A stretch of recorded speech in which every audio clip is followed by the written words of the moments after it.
matter because, I mean, you can meet a 21-year-old who is on his shit and a 40-year-old guy who's got $1 million in his bank account. I might choose the 21-year-old if the 40-year-old dude isn't even happy with his life. Like, he's got a gut, his family doesn't respect him, his kids don't listen to him, and you can tell when he looks in that mirror, he's not proud of that man he is. Whereas that 21-year-old, maybe he's been on like a 3-year run, age really doesn't matter. Yeah. So that's it. Rich, rare. I love that. That's the filter. Yeah. So in the past 6 years, I know a couple of the L's. One of the L's, money related, like I shared with you. Yeah. But what's some big L's that you just like come to mind over the past whole 6 years, not just the last couple? To where people can learn from that and be like, okay, let's try not to make that mistake. Yeah. Because we were just talking about today in the gym, like it's like, yeah, some of those mistakes might be made again, but most of them were definitely one-timers to where you're just never, like you touch the hot pan, like you know it's hot, your hand's not gonna go under it again.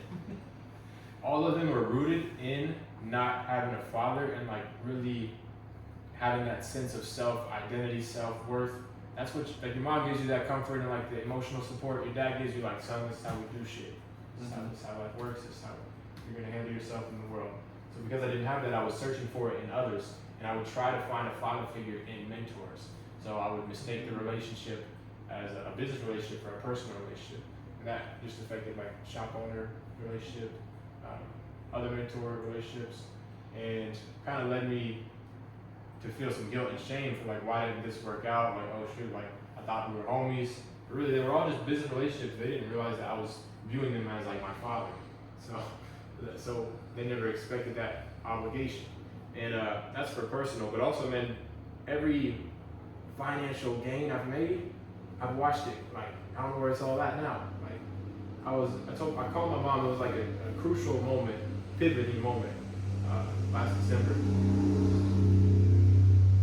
My mom called me. She's upbeat. She's like, "How you doing?" And I had just got done like crying, like realizing that what I had just experienced in my business, and she could tell I was down. She's like, "What's wrong?" And I usually would just brush off, like, "No, I'm all good," because no one cares about your losses. Like, no one actually is gonna be able to help you.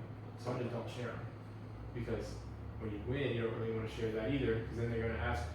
In my mind, I was like, now they're gonna ask for help or ask for whatever. I'd rather just focus on what I'm doing. So I don't really share my wins or losses. I just keep it pushing. It's a long view.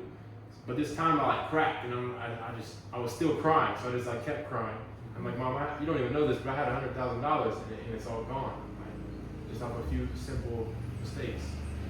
And explained to her like the tax situation, like unnecessarily had to pay extra like $60K in taxes, and then the stock portfolio dropping after we hedged our bets and like got a loan against our own assets, and the market tanked, and then I needed to pay those taxes, and if I don't pay them, there's going to be more fees, and then because I'm not adding more income into the loan we took for the stocks, now that's a fee and there's payments on that, and I'm just like, man, I can't even like have a clear head and focus on my business because I'm like so spread thin in other areas. So I just decided to sell the stocks at a major loss, pay the taxes to get my head clear, and these all just came from lack of finding the right guidance and mentors, and that long view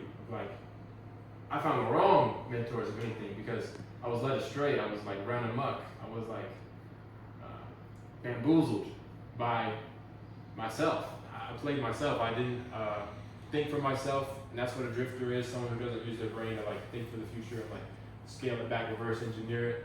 So ton of mistakes like that, bro, but the best mindset is that I just love this journey. Like, it took me until now to realize that none of those were actually mistakes, because I wouldn't be able to have moved to Mexico so confidently with nothing really, like just like that, if I didn't go through all that. Because once it broke me, now I just felt like it just strengthened me. Like, I just really don't care, and now I feel way more abundant. Like, I'm getting new students on a daily basis last 2 days, and I could just see like, okay, yeah, I got one today, I get one tomorrow, okay, cool, get another one tomorrow. And I'm just that type of mindset where like, I can see that happening every day. And that's the man who's gonna win because he just loves the steps. Like I'm not focused on any destination. Whereas before I was so hungry for like to be able to showcase to the world who I was and all that. Now I'm just like, no, bro, I can do this for the rest of my life. Just work on myself, give them to the world. Simple. Bad. Yeah. So one